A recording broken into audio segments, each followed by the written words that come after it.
अस्सलाम वालेकुम व्यूअर्स, आप देख रहे हैं द जर्नलिस्ट। मैं हूं आपका होस्ट ख्वाजा आफ्ताब हसन और मेरे साथ आज भी सीनियर सहाफ़ी, नामवर क्राइम रिपोर्टर अलमारूफ बाबा चिश्ती यानी कि जमील चिश्ती साहब मौजूद हैं। और आज के एपिसोड में हम उस इंटरव्यू का भी खुलासा करेंगे जिसने हमें मजबूर किया या हमें इस तरफ माइल किया कि हम जमील चिश्ती साहब को कैमरे के सामने लेके आएँ और जावेद इकबाल के हवाले से जो तारीख़ मस्क करने की कोशिश की गई है हम उसकी भी बात करेंगे। इसके साथ साथ हम उस गिरफ़्तारी के उस सीन को भी चिश्ती साहब की ज़ुबानी आपको बयान करेंगे कि असल में हुआ क्या था। चिश्ती साहब जिस इंटरव्यू की मैं सीनियर सहाफ़ी की मैं बात कर रहा हूँ, यकीनन वो बुरा मनाएंगे कि उनकी एक और कोशिश तारीख़ को अपनी जो उनके नज़दीक दुरुस्त है वो कि उनका ये था कि जब वो कॉल हुई 1 घंटे बाद उसने कहा कि मैं आ जाऊँगा, और उसके बाद वो कॉल करने के बाद वो नीचे रिसेप्शन पे गए, जंग के डेविस रोड के ऑफिस पे रिसेप्शन पे गए और उन्होंने रिसेप्शन वाले को कहा कि भाई वो एक बंदा आएगा, शक्ल मैं नहीं जानता, तो उसको बराह रास्त मुझसे मेरा पूछेगा, मेरे तक ना लेके आना, मैं खुद मुझे बुलाना, मैं खुद उसे ऊपर लेके जाऊंगा। बकौल उनके कि वो आया, साथ उसके 2 लड़के थे, उसने आके उनसे मुलाकात, वो उसको लेके गए और न जाने कैसे इसकी खबर फैल गई और उसके बाद डेविस रोड पर ट्रैफिक जैम हो गई। और इन्हीं साहब की बकौल MI से एक कॉल आई और वो परेशान हो गए कि भाई MI को कैसे पता चल गया कि जावेद इकबाल इस वक्त जंग के ऑफिस में है। और उन्होंने उनसे रिक्वेस्ट की कि जनाब आप पुलिस के हवाले ना कीजिएगा, आपको पता है कि पुलिस जब केस हल नहीं कर पाती तो बंदा मार देती है, इसे हमारे हवाले कीजिएगा।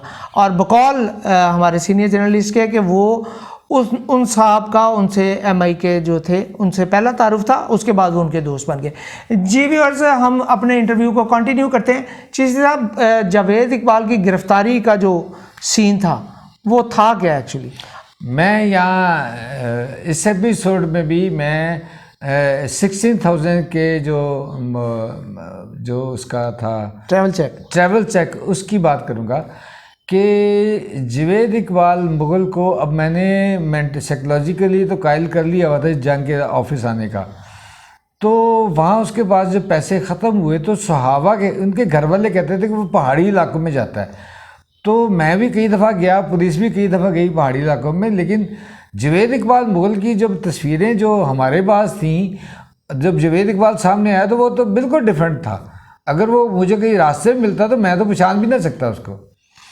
तो वो उसने साजिद को, जो बच्चा था, उसको एक बैंक में, सुहा के बैंक में वो ट्रैवल चेक दे के भेजा अंदर।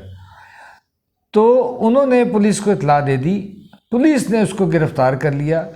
बाद में जावेद इकबाल ने मुझे बताया कि मैं पीछे खड़ा था, जो पकड़ा गया, तो मैंने कहा कि मैंने तो गिरफ़्तारी देने का फ़ैसला किया है तो मैं चला जाऊं। तो कैप्टन ज़ुबैर जो है ना, वो साजिद लड़के को लाहौर ये उनके पास पहुंचा तो CIA में उन्होंने एकदम प्रेस कॉन्फ्रेंस रख दी। तो मैंने कहा आप अभी ना करें, अभी प्लीज़ ना करें। मैंने वहाँ साजिद से, जिस दिन मैंने आपको बताया, यहाँ रिमाइंड कराता जाऊँ कि जिस दिन मैंने ये खबर दी थी कि जावेद इकबाल मुग़ल ने फ़ैसला दिया है कि वो जंग के दफ्तर की गिरफ़्तारी देगा, तो कदीस सिक्योरिटी गार्ड तब था, मुझे आज भी उसका नाम याद है। तो मैंने कदीस सिक्योरिटी गार्ड का, कदीस साहब, एक कोई साहब आएंगे, वो कहेंगे अस्सलाम वालेकुम, मैं 100 बच्चों का कातिल जावेद इकबाल हूँ, मैं ये गिरफ़्तारी देने आया हूँ, आपने उनसे कोई सवाल नहीं करना, कुछ नहीं करना, अब मेरे कैबिन में जाके बिठा देना अगर मैं यहाँ मौजूद ना हुआ। तो बिल्कुल इसी तरह ही हुआ कि मैं साजिद के पास हूँ तो मुझे कॉल आई कि जावेद तो वहाँ पहुँच गया है, ऑफिस पहुँच गया। तो मैंने कैप्टन ज़ुबैर को कहा कि मैं उससे ये कह रहा था कि आपने साजिद को अभी एक्सपोज नहीं करना था। साजिद ने उस तरह बताया कि जावेद इकबाल के पास साइनाइड भी है, उसके बाद और भी चीज़ें हैं, उसने ये डिसीजन लिया हुआ कि मैंने अपने आप को मार लेना है इंटरव्यू के बाद। तो जब मैं आया तो उसको मेरे कैबिन में बिठा रखा था, लेकिन लोगों का काफ़ी हजूम था, दफ्तर में बात फैल गई, दफ्तर में बात फैल जाहिर है गई। वो खबरें अगर जग में छपती रही अगर तो- मैं वहाँ होता तो शायद मैं कोई डिफरेंट तरीके से ट्रीट करता, किसी को पता भी ना चलता। तो कोई इंटरव्यू कर रहा था, कोई कुछ कर रहा था, तो इसमें सबसे बड़ा एविडेंस वहाँ ऑफिस की तरफ से ईएमडी सेक्शन ने एक वीडियो कैमरा ऑपरेटर बुलवाया था। शायद वो आसिफ अली पोता साहब के प्रोडक्शन हाउस से था, मरहूम उनके। तो उसने टोटल जो उसकी वीडियो बनाई, जिसका एक पार्ट कोर्ट में भी दिखाया गया, गिरफ्तारी की, सरेंडर करने की, उसके इंटरव्यू की। ठीक। अब मैंने उसका देखा, उसके होंठ ड्राई हो रहे थे, बुरा उसका अशर था। तो मैंने कहा इसने कुछ खाया हुआ है। मैं उसको पानी के जग पिलाता रहा। उसके बाद मैंने उसकी तलाशी दी। उसने 2 सॉक्स पहनी हुई थी। मैं कहा मैं डबल सॉक्स क्यों पहनी हुई है? उसने कहा कि डबल सॉक्स इसलिए पहनी हुई है कि मेरे एसड से पाँव जले हुए हैं। मैं कहा नहीं उतारो। वो उतारी तो वैलियम 10 की इतनी गोलियाँ उसमें से निकली। तो जेब की तलाशी ली तो उसमें साइनाइड निकली। फिर वो सारी चीज़ें जब हो गई तो मैं सिक्योर हो गया कि अब इसको कुछ नहीं।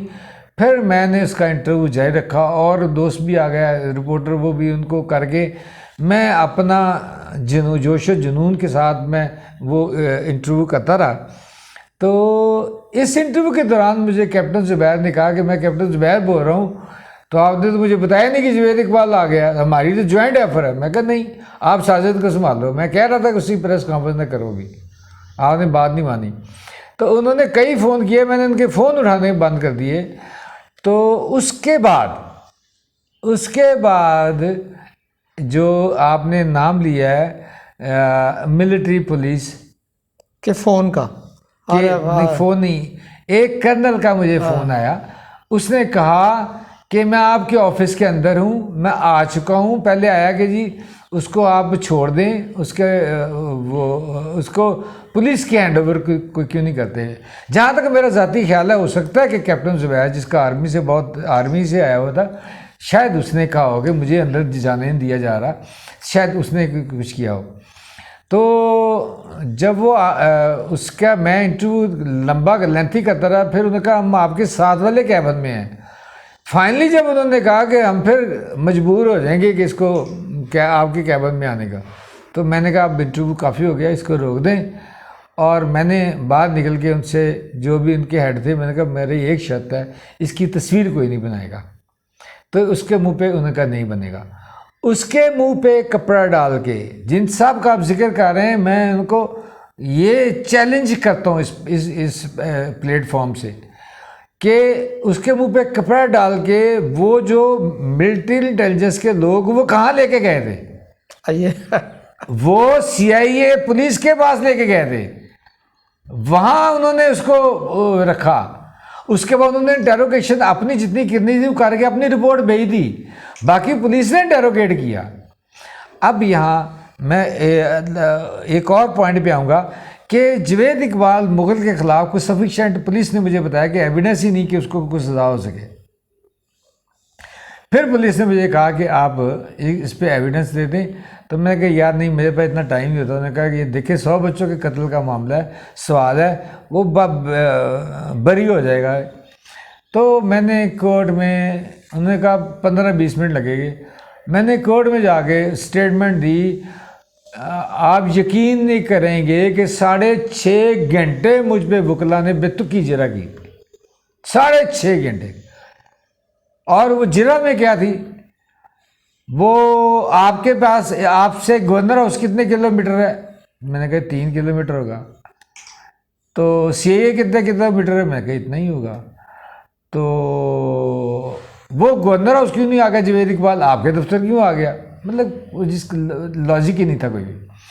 एंड में जब जज ने, मैं ये यहाँ ही इंकशाफ करूँ कि जो शायद कभी किसी ने ना किया हो। पहले नंबर पे मैं ये कहूँगा कि ये डॉक्यूमेंट्री जंग के पास में, जो इस पे इंटरव्यू मेरा और इस पे जवेद इकबाल मुगल का इंटरव्यू जंग के रिकॉर्ड पे मौजूद है। तमाम स्टोरीज जितनी शाया हुई हैं वो जंग की फाइलों में महफूज हैं, एक एक बात रिकॉर्ड का हिस्सा है। तो इसको अगर कोई चाहे भी तो कुछ नहीं कर सकता, मैं भी चाहूँ कि इसको पलटूँ तो मैं भी नहीं कर सकता कुछ, ये रिकॉर्ड बन चुका है। तो जब कोर्ट में उसको फाइनली मेरे बयान के बाद उसको जज ने समथिंग रांझा नाम था उसका, उसने भी जुवैद इकबाल जैसे ही माजर के साथ फैसला दिया कि इसको हैंग किया जाए, फिर इसकी लाश के 100 टुकड़े किए जाए और फिर हर टुकड़े को एसिड में फेंका जाए। तो उसके बाद जब उसको सज़ा हुई तो मैं एक किस्म का लरज़ गया। जुवैद इकबाल साजिद के साथ दूसरी तरफ खड़ा था और उसने मुझे देख के आंखों में आंखें डाल के स्माइल किया, मुझे दूर से वेव किया जैसे शुक्रिया अदा कर रहा हो। तो उसके बाद जब मेरे पास से आया, मुझे गले मिला, फिर उसने कहा कि आपका मैं बहुत ही मशकूर हूँ, आपने मेरा बहुत बड़ा काम कर दिया। मुझे समझ नहीं आई इस बात की कि क्यों का कर दिया। अब इसमें डिटेल में नहीं जाता, सिर्फ ये कहूँगा कि जुवैद इकबाल जो पकड़ा गया उसने एक पॉइंट का, बहुत से उसने पॉइंट बोले थे, लेकिन एक जो पॉइंट जो उसने बोला था वो ये कहा था कि मेरे अंदर बैड हैबिट्स थी जिनकी वजह से मेरी माँ मर गई। तो मैंने उस दिन ये डिसीजन लिया कि जिसने मेरी इन बच्चों की वजह से मेरी एक माँ मर गई है, मैं 100 बच्चों की माँ को रुलाऊंगा।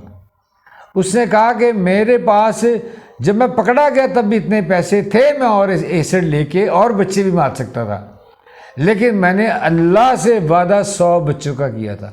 वो टोटल साइको हो चुका था, वो पागल था, वो डी ट्रैक हो चुका था। ये हमारी सोसाइटी का बहुत बड़ा अलमिया है। ये जो साहब लिख रहे हैं उनको नहीं पता कि अगर मैंने जितनी रिपोर्ट्स की हैं, मैं डॉक्टर सराब असलम न्यूरोसर्जन 13 माह दिए मुबैना तौर पे, हथौड़ा ग्रुप से लेके ज़ियाउल बस्ती लाल कमाल का हादसा हो या कोई तारीख का बड़ा है या गुलाम अदरवाई का मर्डर हो, मैंने हिस्ट्री के या मफरूर इख्तियारी जो कबायली इलाकों में मफरूर होते थे उस दौरान उनके इंटरव्यू, ये ट्रेंड मैंने सेटल किए, मैंने ये सब कुछ किया। तो मैंने इतने बड़े केस अनर्थ किए, तो उन सब की वजह से मैं नहीं देखता कि कोई क्राइम रिपोर्टर हो जिसमें आज भी जो मौजूद हों। मैं उनसे रिक्वेस्ट करूंगा कि वो पढ़ा करें, वो काम किया करें, वो स्पॉट पे जाया करें, वो बहुत ज़्यादा उनको मेहनत की ज़रूरत है। मैंने फोरेंसिक पढ़ी, मैंने लाशों के पोस्टमार्टम खुद सीखे, उनसे सीखा। साथ प्रोफेसर नसीबा रबान अल्लाह ने जवारे रहमत में जगह दे, तो उनसे सीखा, उनसे पढ़ा।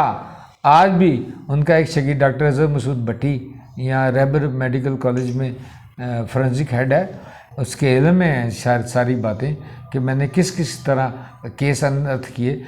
ब्लाइंड मर्डर के या ऐसे केसेस में पुलिस मेरी हेल्प लेती थी कि ये हमें ट्रेस कर दें।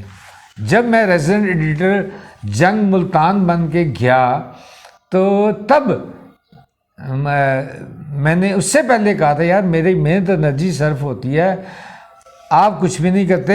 अब मैं क्योंकि रिश्वत नहीं लेता, मैं बेईमान नहीं, बददियानत नहीं हूँ, लेकिन अब मैं आपसे चार्ज किया करूँगा केस सॉल्व करने के। मजाक में ये उनसे बात की, उन्होंने कहा जी हम तो देने को तैयार हैं। तो ये थी सूरत हाल, ये है मामला। बहुत शुक्रिया चिश्ती साहब। यकीनन हमारे व्यूअर्स इस दिलचस्प इंटरव्यू को बहुत ज़्यादा एंजॉय कर रहे होंगे, तारीख़ की सच्चाइयों को जान रहे होंगे, और हमारी ये ख्वाहिश थी, हमारी ये कोशिश थी कि इंटरव्यू जो है चिश्ती साहब से गुफ्तगू का सिलसिला हम 2 एपिसोड में मुकम्मल कर लें, लेकिन मुझे नहीं लगता कि अभी भी ये मुकम्मल हुआ है। लेकिन इसके बावजूद हम चिश्ती साहब का बहुत ज़्यादा शुक्रगुजार हैं कि उन्होंने अपना टाइम दिया दी जर्नलिस्ट के लिए।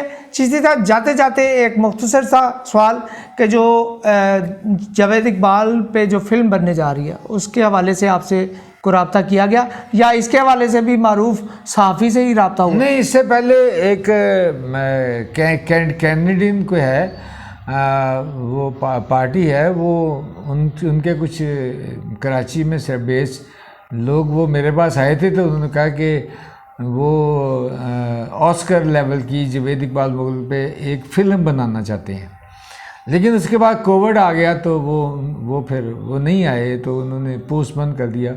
लेकिन वो भी कहते हैं कि पेंडिंग कर दिया। ये जो फिल्म बन रही है, ये इन्होंने मुझसे कोई रब्ता नहीं किया। मुझे नहीं पता कि ये उसमें क्या हक़ाइक़ देंगे, उसमें क्या स्टोरी होगी। वो जो कैनेडियन है जो आज भी उस पर काम कर रहे हैं, उन्होंने वो ना सिर्फ उन्होंने मुझसे रब्ता किया, बल्कि मैं उनको जावेद इकबाल मुगल के घर और दूसरे मकामात पे भी लेके गया, उसको एक एक जगह दिखाई।